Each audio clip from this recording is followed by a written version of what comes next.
A 59-year-old man is in custody after shots were fired Sunday afternoon in what the FBI is calling an apparent attempted assassination of Donald Trump at his golf course in West Palm Beach, Florida. Now, this is 2 months after an attempt on the former president's life at a campaign rally in Pennsylvania.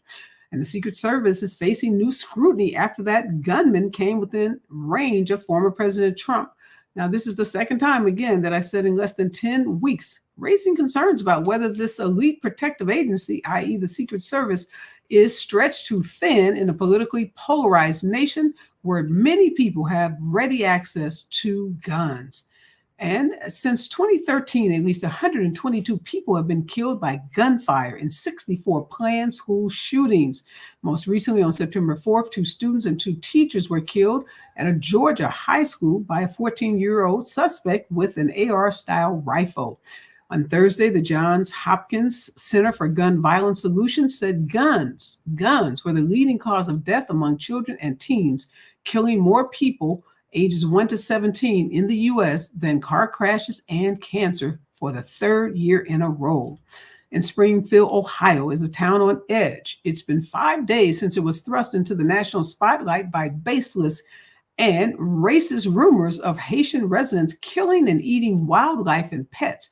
And its economic comeback has been dramatically overshadowed by tensions that once rarely reached beyond city council meetings. The city has been forced to close schools, city hall, and other municipal buildings because of bomb threats and safety fears tied to rumors. And Haitian immigrants are afraid to leave their homes because of anger directed at them. And more than a dozen Republicans who worked for former President Ronald Reagan announced their endorsement for Vice President Kamala Harris. President Ronald Reagan was famous for saying it's about time for choosing. The group said in a statement, they said, while Reagan is not here to experience the current moment, they worked with him in the White House, in the administration, and in his campaigns. And they believe that if he were alive today, he would too be supporting the Harris Wall ticket. And Tito Jackson, that is, an original member of the celebrated pop group, the Jackson 5, and brother of musical superstars Michael Jackson and Janet Jackson, has died. This is according to a post made on Instagram by his children. He was 70 years old, and although his family has not announced a cause of death, there are some that are speculating that Tito Jackson died of a heart attack. He was a Rock and Roll Hall of Famer and the guitarist on many of the Jackson 5's most popular albums. This is the news of the day, and this is Areva Martin in real time. And I'm your host, Areva Martin. This is your one-stop destination for today's trending news, expert analysis, and my unfiltered opinions. This is hour 2 of Areva Martin in real time, and this is the hour where we go a little deeper, where we dig behind those headlines and bring you those stories that people are talking about. Well, September is National Suicide Prevention Month. I know, not a topic that many folks want to talk about or enjoy talking about, but it is a topic that we should spend some time on, particularly in the Black community. It's a time to remember the lives lost to suicide, acknowledge the millions of people who have experienced suicidal thoughts, and the many individuals, families, and communities that have been impacted by suicide. There's a reporting out that has some startling statistics about suicide rates in Black youth ages 10 to 19. Some of this reporting suggests that the rate of suicide amongst that group of kids has surpassed that of their white peers for the first time. And this happened not just in 24, it happened in 2022, increasing the suicide rate for Black youth in that age group by 54%. While we saw a 17% decrease for white youth. In fact, according to this report, suicide rates among Black adolescents is increasing faster than any other racial and ethnic groups. So depending on what generation you grew up in, you may know that in many Black households, even the thought of suicide, definitely a conversation, was taboo, was off limits. In fact, there were myths, urban myths, that Black folks didn't kill themselves, that we were so resilient and so tough that whatever problems we had, we would just face them. We'd face them head on, that we had survived chattel slavery and Reconstruction and Jim Crow and all of the atrocities of the civil rights during the civil rights era, during the 50s and 60s. So how dare anyone suggest that, we didn't have the emotional fortitude, the mental, strength and ability to deal with our issues. And that's how suicide was often framed, as if people who committed suicide were somehow weak, that they were somehow less than, that there was something wrong with them. Again, a topic not to be discussed. And oftentimes we heard in the Black community this notion that you should just pray. And if you did commit suicide or were even thinking about it, it was because you weren't living right. You needed to get saved. You needed to get sanctified. You need to go to church and, get baptized and speak in tongues, or, whatever your family's religion or religious beliefs. There's a lot of, kind of people's emotional well-being to their religious and their beliefs in a faith. And so for that reason, many folks in our community have gone and continue to go without seeking professional help. Many people feel like it would be a betrayal of faith. And then somehow, again, they just prayed hard enough. If they made enough sacrifices, without drinking wine or, going to a bingo game or gambling on one of these casino boats, that if they just changed their behavior, that they somehow would be immune from the mental health challenges that often lead people to suicide. Well, in Suicide Prevention Month, we need to bust those myths. We need to talk to people about the reality of what's happening in the Black community around suicide. And we need to make sure everyone is equipped with the information, the resources, the knowledge they need to protect their mental health, to protect the mental health of those loved ones in their families and in their communities. So that's what we're going to do today. We're going to have a lesson, a mental health lesson, an education on suicide. And joining me will be two of the nation's leading experts on this topic, Dr. Michael Lindsay. He is a dean and professor of social work at NYU's Silver School of Social Work. He also has been out front on this issue. He has led one of these critical studies that was commissioned by the Congressional Black Caucus. They actually convened an emergency task force on Black youth suicide and mental health. And Dr. Lindsay was the lead on that research. So he's joining us. He's so well versed in this field and in this area that we wanted to have him help us break down this very difficult topic to talk about in our community. And also Candace Washington, she's a licensed social worker, psychotherapist that treats people who have suicidal thoughts. So we wanted to have this conversation both with an academic, with a scholar, and also with a real clinician, a clinician that herself has shared publicly her own thoughts of suicide, her own attempt to commit suicide, and how she was able to overcome and heal herself. And so much so that she has written a book called Breathe, Rest, Reflect, and Reset. Breathe, Rest, Reflect, Reset. That's the name of her book. So, these are serious topics. And when we have to talk about these serious topics, and we do, I want to make sure that it's done from trusted and well-informed messengers. So that's who we're going to be having this conversation with today. So stick around. When we come forward, Dr. Michael Lindsay and Candace Washington join me during National Suicide Prevention Month. KBLA Talk 1580 when we come forward. Listening to Areva Martin in real time on KBLA Talk 1580. Tabitha Smiley's new book, The Covenant with Black America, 20 years later, is now on sale everywhere. This classic text shot to #1 on the New York Times bestsellers list almost 2 decades ago. If you have the original book, you will surely want to get this 20th anniversary edition with powerful new contributions from today's leading voices. This 20th anniversary edition presents a compelling blend of historical insights and contemporary urgency in this critical and unprecedented election year. Get your copy of The Covenant with Black America 20 years later today.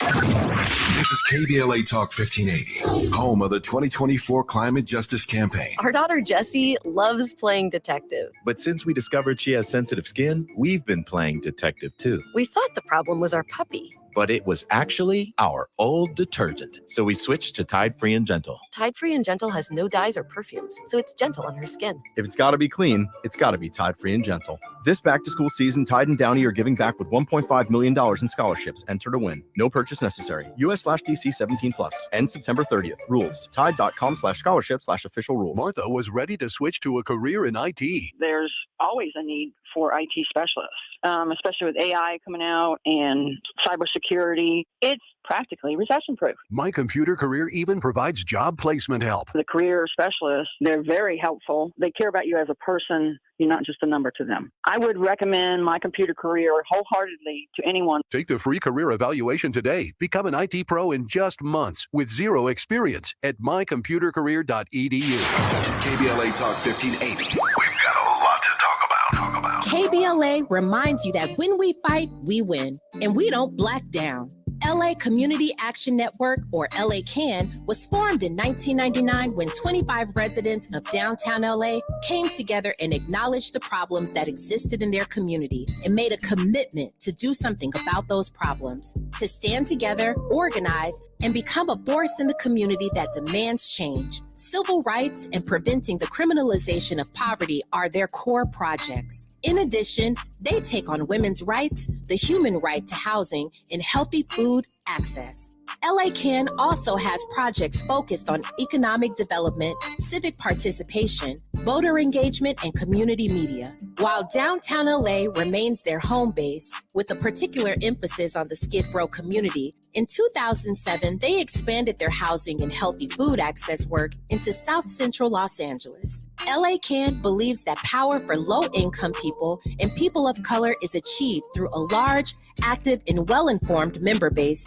that utilizes a multitude of methods to advance their messages and goals. If you'd like to join the Los Angeles Community Action Network and organize people to fight back against oppression, please visit cangress.org. That's cangress.org. This is a community call to action from KBLA Talk 1580.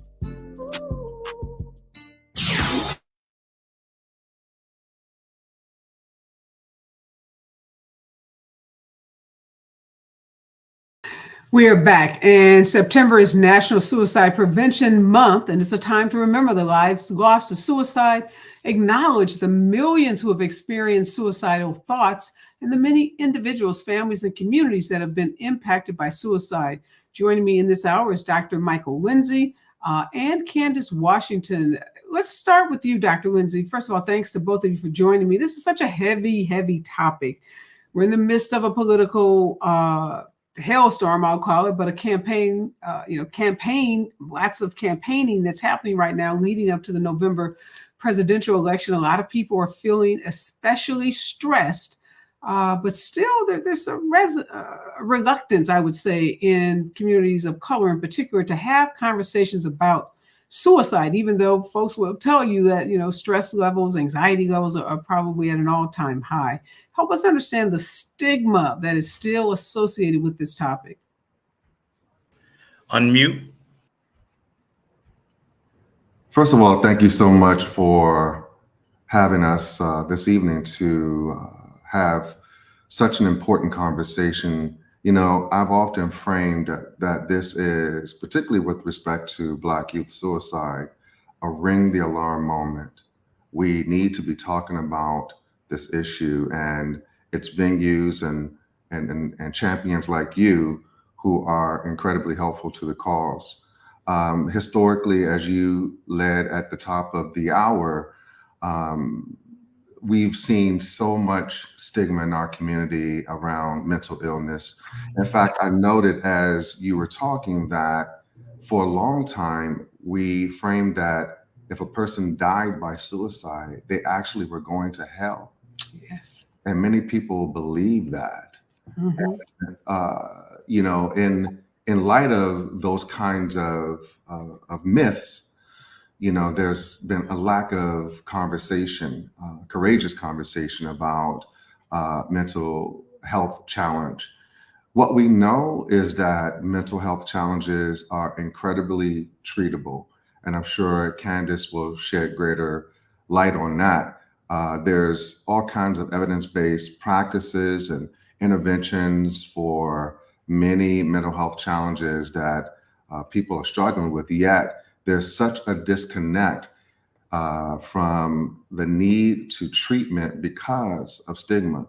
I think about what you framed in terms of the stats earlier from 2018 to 2022 for Black youth. The suicide rate rose by 54% and decreased for white youth by 17%, which tells me that during that time frame, there was something going on with Black youth that went virtually ignored, whether you're talking about the stigma within our community in terms of talking about it, or whether outside that community, there is lack of an acknowledgement that we are struggling with challenges and crises that require more professionals to be identified to meet that need.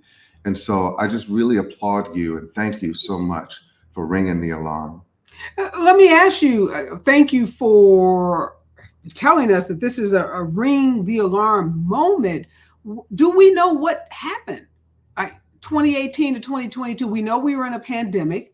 We know we were locked down beginning in 2020 for some people 6 months, as much as 6 months. We know kids had to go to this homeschooling model. So we know about the pandemic, but 2018, we were not in a pandemic. So what was happening before we got to the pandemic? Do we know?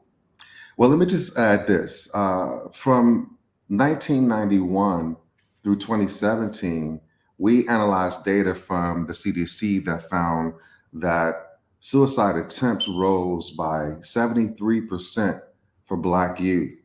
That was the only group that saw an increase in suicide attempts over that span of time.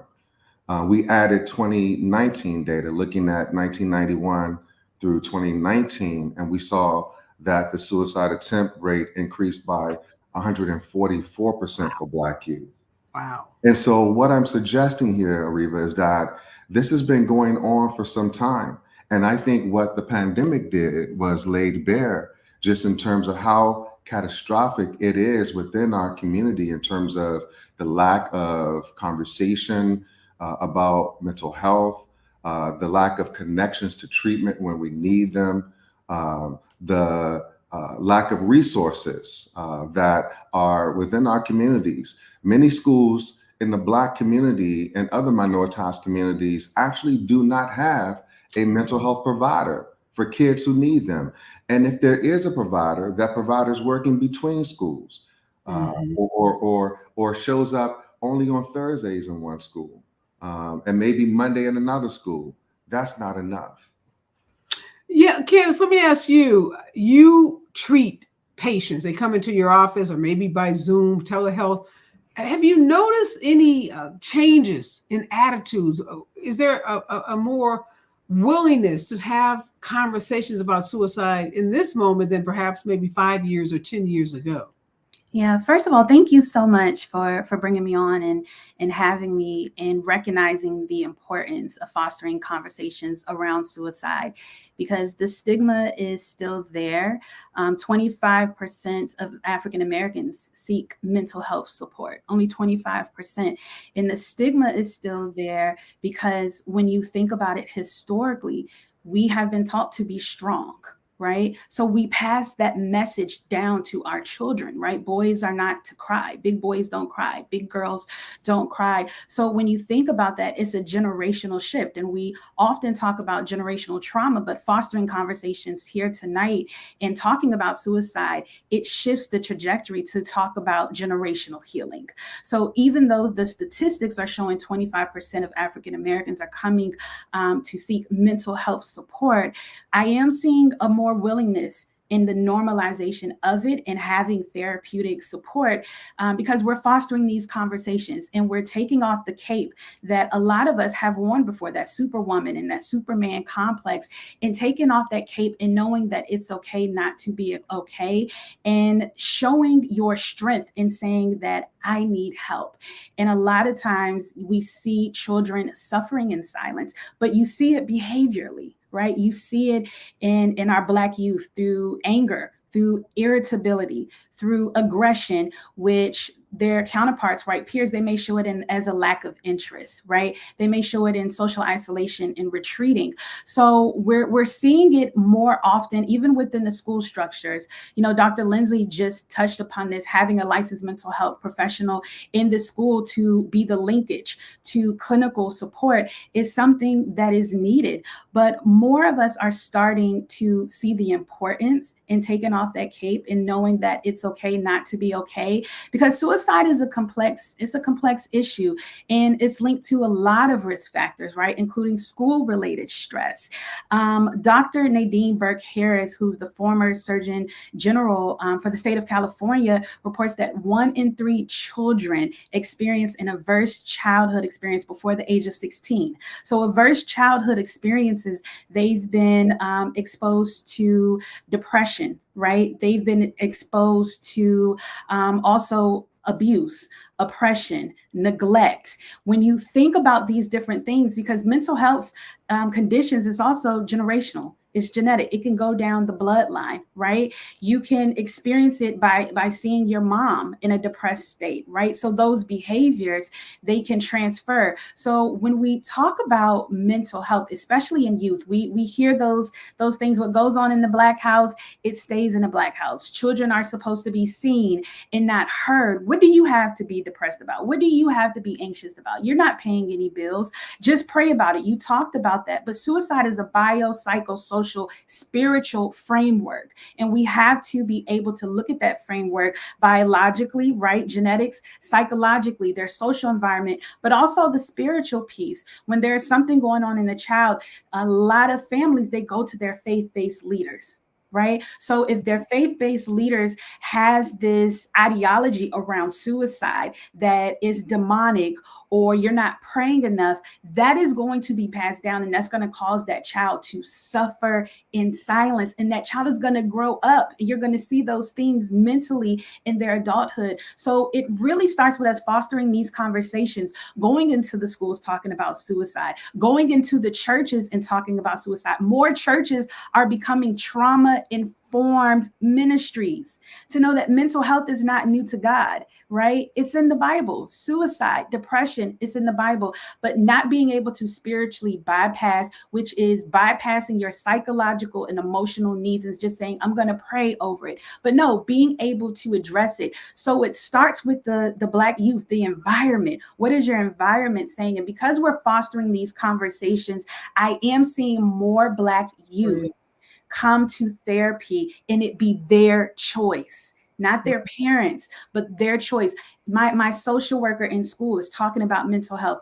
I think I'm struggling with depression. I think I'm struggling with anxiety. I'm experiencing bullying. What it is that we experience, it rewires our brain. It impacts how we think, how we feel, how we see the world. Trauma changes you. Pain changes you. Our children, our youth are not exempt. They have feelings, they have emotions, and they have experiences too. So putting language on that, I'm seeing a lot of youth come to therapy to say, I need support, and knowing that it's okay not to be okay. So thank you. And I'm glad to hear that. Glad to hear that you are seeing a change and that young people are speaking up about their feelings and seeking help, even in the absence of perhaps their parents leading the charge. But Dr. Lindsay, there are a couple of things that's happening. Again, I go back to this political season that we're in. So we have Donald Trump, who's running for office, that is promoting this, let's go back to a time where men were men. And even when he was the first attempted suicide attempt on his life, first thing he did is he rises up from the ground with his fist pumped. And, that was a sign of strength, a sign of his bravado. So we have these messages being sent, people watching television, on social media, saying that, men do certain things, right? Even if you get shot at, you can't cry, you can't show vulnerability, you can't talk about PTSD, you can't talk about all the things that we know you must feel if a bullet grazes your head. You've got to be strong in that moment. So you have that being pumped out to kids. And then on the other hand, Candace is saying kids are recognizing that it's okay to not be okay. So how do we reconcile that? And I'm thinking, if you're a 12-year-old boy, a 14-year-old boy, so you turn on Fox News, You're told to suck it up. You know, you got to be a man. Even if you get shot at, you got to be tough. That's a pretty confusing message for our young people.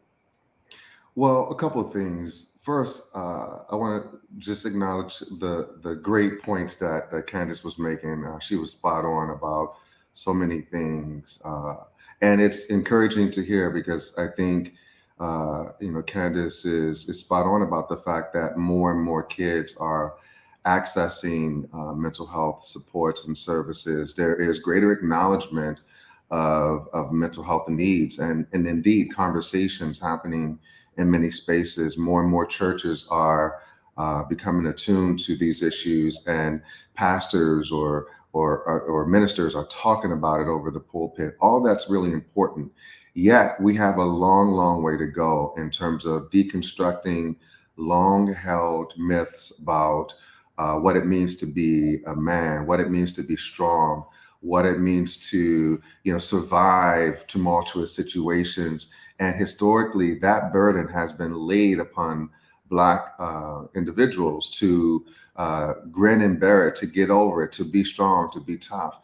And I hear Candace acknowledging that more and more kids are accessing supports and services, which is great. And implicit in what she's saying is that we need to continue to fight against those long-held myths and beliefs about what Hold it means. that thought for me, Dr. Lindsay. When we come forward, definitely want to unpack more about these beliefs. And many are passed on not just by media figures or political figures, but by parents themselves who tell their kids that they need to toughen up and just move on and get over it. When we come forward, more about suicide. This is National Suicide Prevention Month. KBLA Talk 1580. Stay with us. Of Areva Martin in real time when we come forward. I'm Amber Payton. Here's the latest on the Black Information Network. Vice President Harris is meeting with the International Brotherhood of Teamsters as she and former President Trump vie for their endorsement. Teamsters General President Sean O'Brien said he and Harris discussed legislation on protecting the right to organize. Pressed about an endorsement, he said the union has enough information to make a decision but did not commit to a timeline. Mayor Brandon Johnson is making little progress in hiring civilians for new administrative positions in the Chicago Police Department this year. The Chicago Tribune reports that he is not fulfilling a vow to move the officers now doing that work to the streets to fight crime. Last year, Johnson, who was Black, pledged to create 398 civilian positions in his 2024 budget. It was part of a plan to shift desk duty jobs away from sworn personnel to free them up to do police work. Chicago Budget Office spokesperson Lakeisha Gage Woodard says progress is being made, and successfully filling those roles and providing the needed training will take time. That's the latest. I'm Amber Payton on your home for 24/7 News, the Black Information Network. Over in Pico Rivera, Whittier 605 north after Whittier Boulevard, a crash remains in the carpool in left lane. Stop traffic is going to hit you for over an hour from Rosecrans Avenue. Sigler involving a police shooting investigation will remain closed back on the Victory Boulevard in both directions between the 170 and Laurel Canyon Boulevard. Also, the Victory Boulevard off-ramp is closed until 7. Continue to be advised in Hollywood. Heavy traffic over 25 minutes continues on the 101 South between Western Avenue, Santa Monica Boulevard split and Mission Road. Also, accidents being cleared with a 15-minute backup from Griffith Park Drive of Lincoln Heights 5 South after Broadway. Looking for a better way to get around LA? SoCal 511 gives you real-time traffic alerts to help you find faster ways around LA County so you can enjoy more time with family, friends, and doing things that matter to you. Visit SoCal511.com or dial 511 on your phone. This is the KBLA Sports Minute with Ray Richardson. Congratulations to Asia Wilson of the Las Vegas Aces. The Aces center became the first player in the 27-year history of the WNBA to score 1,000 points in a season. Wilson scored 29 points Sunday against the Connecticut Sun to reach the milestone. J.K. Dobbins is the first running back in the Chargers' 64-year history to rush for 100 yards or more in the first 2 games of the regular season. Dobbins ran for 131 yards in Week 1 against the Raiders and 135 yesterday at Carolina. The Rams are worried again about All-Pro wide receiver Cooper Kupp after the Rams lost at Arizona Sunday Cup was wearing a boot cast to protect his left foot and ankle. Cup missed the final 8 games last season with an ankle injury. Florida A&M is the only HBCU school ranked among the top 25 in this week's Associated Press Division I AA poll. The 2-1 Rattlers are ranked number 20. No debates, no speculation, just the info you need. That's your KBLA Sports Minute. I'm Ray Richardson on KBLA Talk 1580. Yeah, y'all, come on. Come to drums. At KBLA Talk 1580, we fight the power every day. Yeah, gotta give us what we want. Gotta give us what we need. Hey. I listen to KBLA and I love the commercials. I know what the commercials mean. I also, if I'm looking and trying to figure something out, I need something to talk to me that might hit me. And it happens on TV because, you know, every time they show a sporting event, they got the pharmaceutical companies back to back telling people how to fix the sickness on the same stuff that they sell them. So we get it. Yep, we get it too, Chuck D. And that's why at KBLA Talk 1580, we don't black down. Drop it. Our freedom of speech is freedom of death. We got to fight the powers that be. Fight the power. Fight the power. To help combat climate change, LADWP is helping neighborhoods have better access to electric vehicles by awarding nearly $130 million in EV rebates to customers just like you. From big savings on used EVs to building new charging plazas, LADWP is charging ahead to help all Angelinos experience the benefits of EVs. Get rebates of up to $4,000 for a used EV and $1,750 for a charger. Learn more at ladwp.com/EV. That's ladwp.com/EV.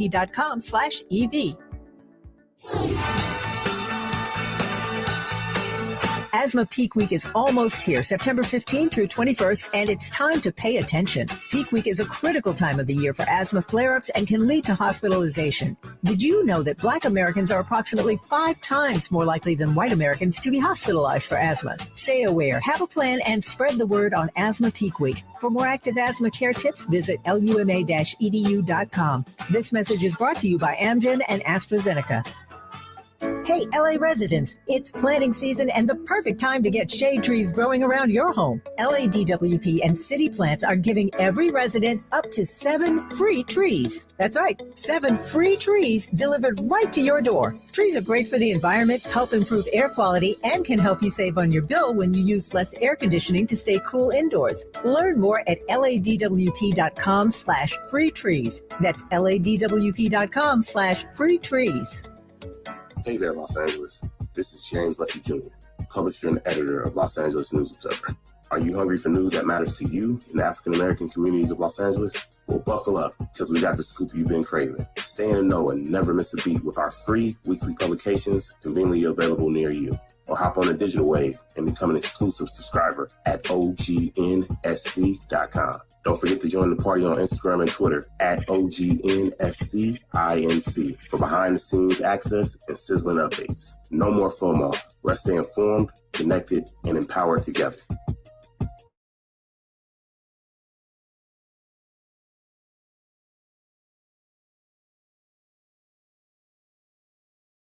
And September is National Suicide Prevention Month, and we're having a very serious and very important conversation with Dr. Michael Lindsay and Candace Washington about suicide rates, particularly rates as it relates to Black adolescents and Black youth. Before the break, Dr. Lindsay, you were talking about this historical narrative that has been fed to Black folks that we then pass on to our own family members about Black folks being so resilient, so tough that any situation that comes our way, including when we lose people like grief, that we are supposed to somehow suffer in silence or figure out a way to keep putting one foot in front of the other. I'm encouraged to hear Candace, who's a psychotherapist, say that she's seeing more young people come into her practice who are acknowledging that they need help. They may have anxiety, depression, or any number of things going on, and they're seeking counseling. But I'm also concerned about a certain generation that bought into that. I was having this conversation actually with my brother last night about his son. And he and my sister-in-law, Pat, my sister-in-law, was diagnosed with cancer in May, died in August. And at the time, my nephew was 18 years old. There was a niece I have a niece that's also, she was 16. The niece went to counseling. The son did not. And now my brother says his son hates him and he doesn't hate him literally, but he has this unresolved grief associated with losing his mother. And my brother, is trying his best, but he is in that generation where he was told, suck it up, go to work, and just moving forward. So as encouraged as I am about what's happening with our youth, I'm concerned about the parents of these young people and the grandparents of these young people, because they aren't, I don't know if we're getting the message that it is okay to express your feelings, to emote, to grieve, and to take mental health breaks and to get mental health, professional, support when you need it. Earlier we were talking about the pandemic, and I remember during the pandemic, someone sent me a meme, and it was circulating on social media with this young teenage Black boy who was standing over dishes, washing dishes, presumably. And, he said to his mom that he was depressed. And the mother responded, "You better depress those dishes." That would be right. Yeah. And so God bless my mom who's listening. I probably heard some kind of sentiment like that along the way. And listen, I think at the time, or even right now, parents are doing the best that they can in terms of what they know and understand about these issues. I think you see, again, as I mentioned earlier, and as Candace mentioned, more and more outreach to professionals, because I think there is more education. I mean, think about the matter of Black kids in schools externalizing, as Candace said, their issues. Historically, what has happened is that those kids have been suspended or expelled from school, which is why we see disproportionality in terms of educational outcomes for Black and brown youth. Those kids have not historically been afforded the opportunity to reconcile those challenges with a therapist. They've been kicked out of school or expelled. Now, because we have had all kinds of civil rights, some states have had civil rights cases brought against them for over suspension or overuse of expulsions.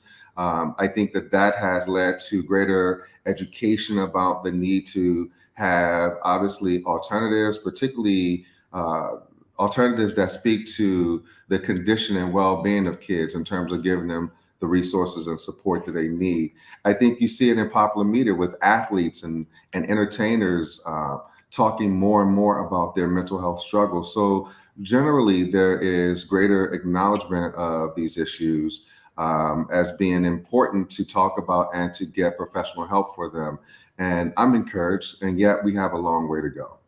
And Candace, do you see what works with that generation? My brother, myself, folks who have kids who are teens and young adults, and we were told to just suck it up. Mm-hmm. And it is more difficult. I got to talk about a meme, Dr. Lindsay. I got one today, a kid laying on a sofa with earphones or headphones on. And the message is, I'm working through my childhood trauma. And the implication was he's, some lazy kid laying on a couch. So how do you have this conversation, Candace, with parents, grandparents, and, aunties and uncles in our community who are still telling young people that it is not okay to grieve. It is not okay to show your feelings. And, you got to be twice as good. This is a white man's world. All as we, build into all of this toughness is also the racial issue, right? Right. That you can't be vulnerable because somehow, as a Black person, you've got to be so good. You got to be so good that you're twice as good. Yeah. It dismisses and minimizes our humanity as a race. I always say what is terminal for one person may be tolerable for the next person, and vice versa.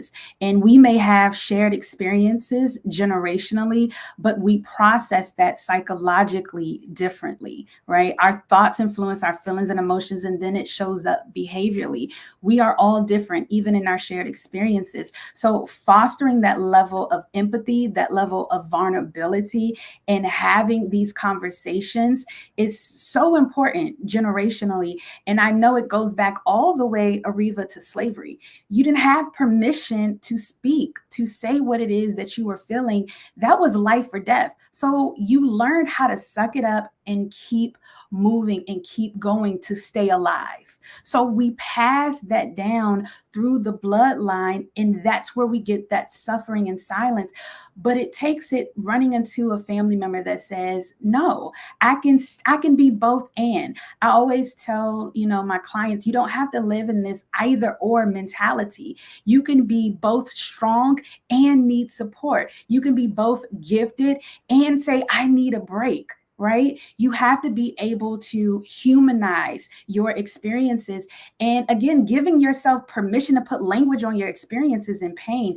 There are some people in their 40s, in their 50s, in their 60s, still dealing with things that happened in their childhood because they never got an opportunity to unlock that box. And now they're in their 30s, 40s, and 50s, getting that mental health support or talking about it amongst community and realizing that they have survived throughout the years, but they never healed.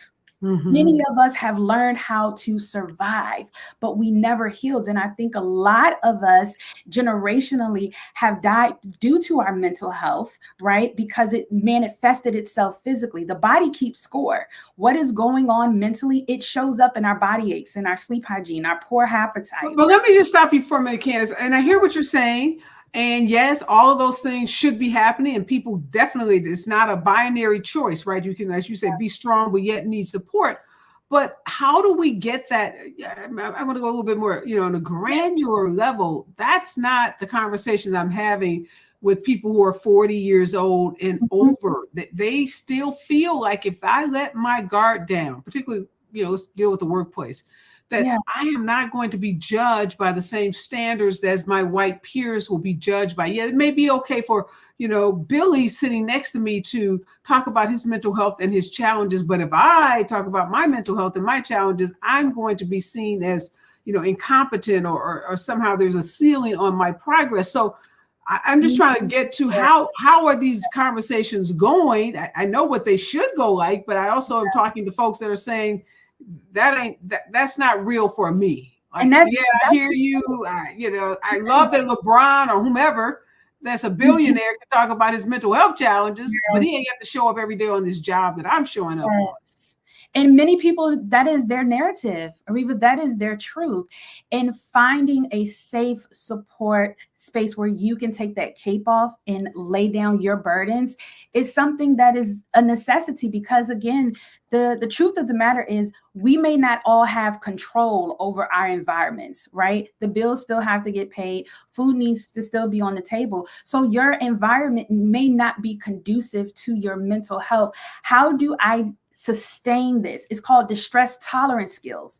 How do I allow myself to tolerate an environment or relationship, if you have lack of control, where it's causing stress? So that is something that I talk about often in process with my clients, because sometimes, Reva, you don't have control over your circumstances, right? So being able to find that safety amongst your ecosystem of support to sustain it until you're able to breathe into a healthier environment. And again, that is the truth for many people. And that's why these safety supports are so crucial for mental and emotional well-being. Yeah, when we come forward, I'm all about giving people practical tips and strategies that they can use. Everybody won't have access to a mental health professional. Yes. They may not have health insurance. They may not have the financial resources. They may live in an area where there aren't professionals that they feel comfortable with, engaging with. So when we come forward, I want each of you to talk to me about 3 things that someone can do that may be feeling so sad, so depressed, so hopeless, or they may be the relative of someone that feels that, because I often hear that from people, mothers, young boys that go off to college and they have some kind of psychotic break where they've got to get medicated. They may get kicked out of school, and here are these parents not knowing how can they help a child that won't acknowledge that there's a mental health challenge, that won't get professional help, because as many of those kids, and I'm glad to see that, are coming into your office, Candace, saying, hey, I need help. We also know there's a whole A huge number of people who are walking around with obvious mental health challenges that we can see, but who are in denial and who will not seek help. When we come forward, KBLA Talk 1580, it's National Suicide Prevention Month, and we are helping you tackle this very, very difficult but important topic. Stay with us. You have at the bottom. Time on KBLA Talk 1580.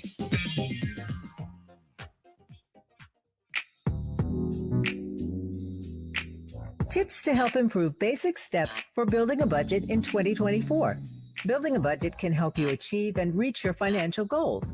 With a budget, you can keep track of your spending, avoid and get out of debt, limit overspending, pay bills on time, and build solid savings habits. What's the best way to get started?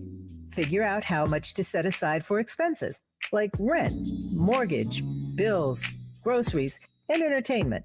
Understanding your past financial habits can help you make the proper adjustments for your budget.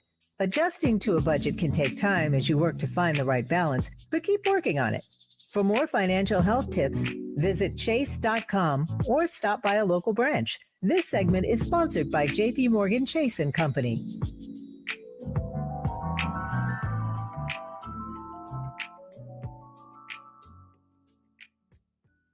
Hi, this is Councilman Curran Price, inviting you to be part of our city's legendary musical history at the 29th Annual Central Avenue Jazz Festival on September the 21st from 11 a.m. to 7 p.m.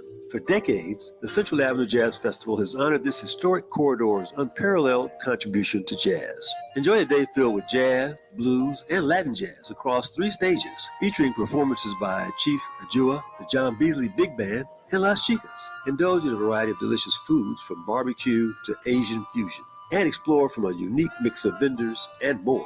The festival is free to attend, and it takes place on Central Avenue between King Boulevard and Vernon Avenue. Parking is limited, so Metro and rideshare are recommended. For more information, visit centralavejazzfest.com. That's centralavejazzfest.com. See you on the 21st.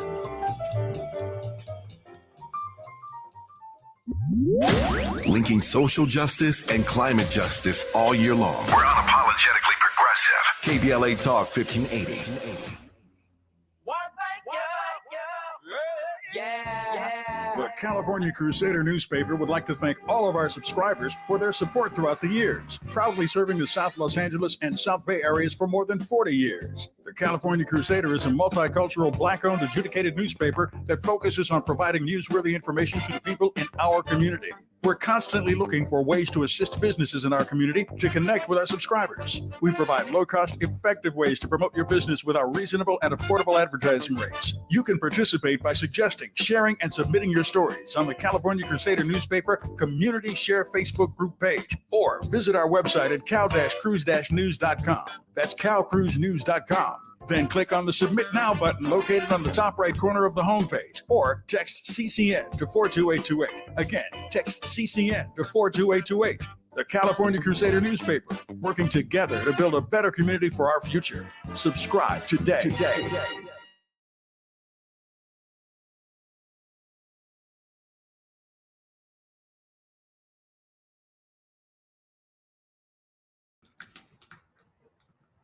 Let me start with you, Dr. Lindsay. Help us help that family member who may see their young person not getting out of bed, changing their patterns, not engaging, appearing to be suffering from some kind of depression. But that young person won't acknowledge it. They won't admit it. They won't go to therapy. They won't seek any kind of help. What are 3 things that a family member in that situation can do to try to, provide some kind of support and help for that young person? I think the first thing that is incredibly important is to look for a sustained change in mood or functioning. That's your cue to ask questions, but do so without judgment or punishment. That's the first sign that you should dive deeper into what's going on. I think it's also important, quite simply, to ask kids How are they feeling? Not just how they're doing.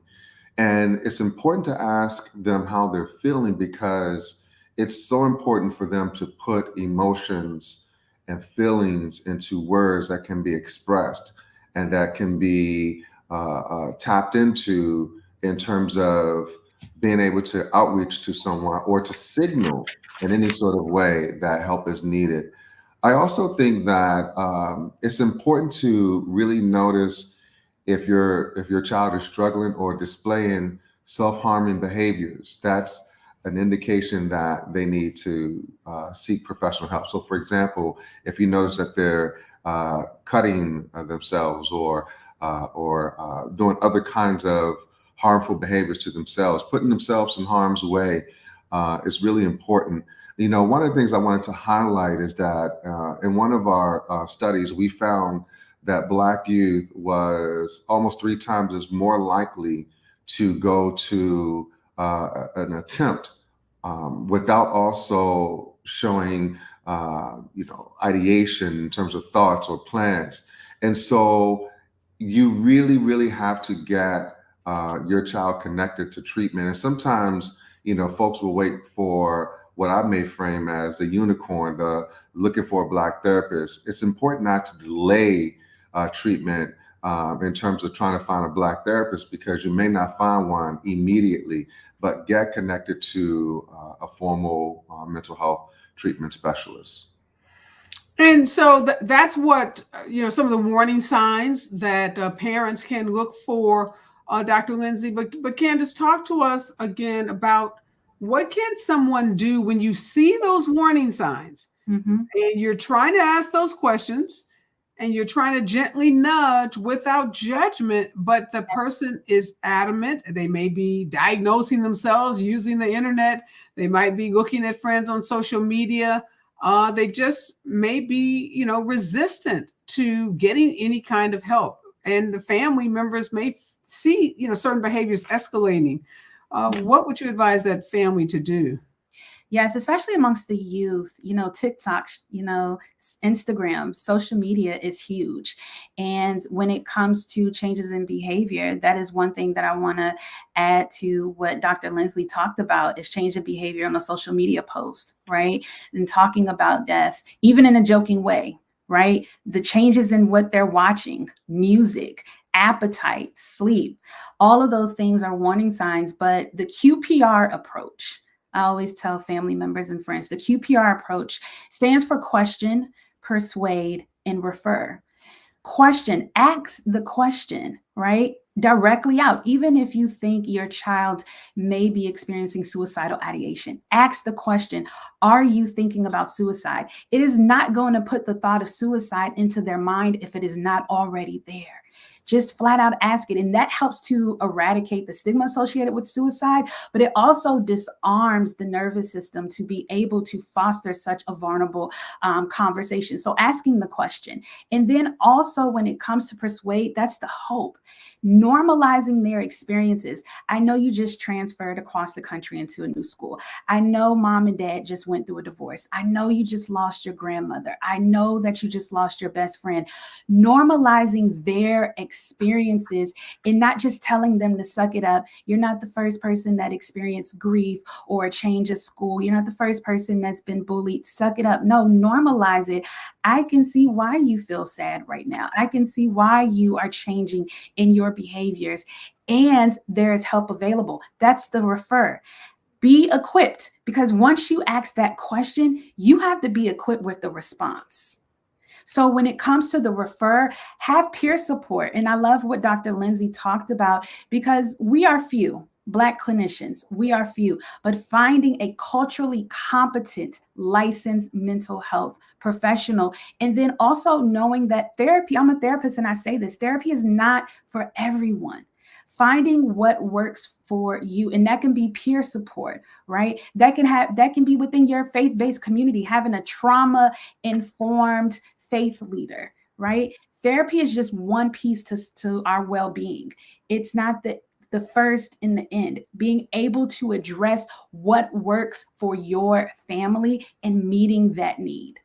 Yeah, really great tips. And before I let both of you go, Dr. Lindsay, my producer, tells me that you are related to Frankie Beverly. Speaking of grief, community grief, the community has been grieving the loss of great artists, James Earl Jones, Frankie Beverly, now Tito Jackson. Talk to us a little about what Frankie Beverly means, not just to Black the genre of R&B music, but just the Black community. I mean, weddings and barbecues. There's just probably not an occasion involving Black folks where it hasn't had the music of Frankie Beverly played. Even now, with young college students and high school students finding his music. Yeah, a couple of things. One, my grandmother and his mom were sisters, so it's a huge loss to our family. For sure, and to the Black community at large. I mean, Frankie is the soundtrack of our lives. Think about any kind of experience you've gone through in your life. Frankie spoke to it. And the thing that I really love about Frankie is that, as big as he is musically and as talented as he is, he belonged to us. He belonged to the Black community. And I cannot, fathom life without him in some ways because, it's just, he's been such a big force in our family and in my life. But he leaves an incredible legacy in terms of his music that can speak to so many aspects of our lives. And so he will be missed, and his legacy will live on through the incredible music that he's left us with. Well, thank you so much for sharing that with us. Our condolences to you and your entire family. Thank you also, Dr. Michael Lindsay and Candace Washington, for leading us in this very important conversation during National Suicide Prevention Month. And of course, we will post a link about the hotline where people can call if they are having any thoughts of suicide or know someone that is having those thoughts. We want to make sure that people have resources, as Candace Washington talked about. Make sure that we are watching our kids and we are there for them and we're providing them with the love and support they need because they are our future. Thank you again. Next voice that you hear will be Robin Ayers in the Raw Report right here on KBLA Talk 1580. Stay with us. From prison, Peter Chikuniak was sentenced to 5 years in prison earlier this year after he was found guilty of criminally negligent homicide in the death of McLean. Police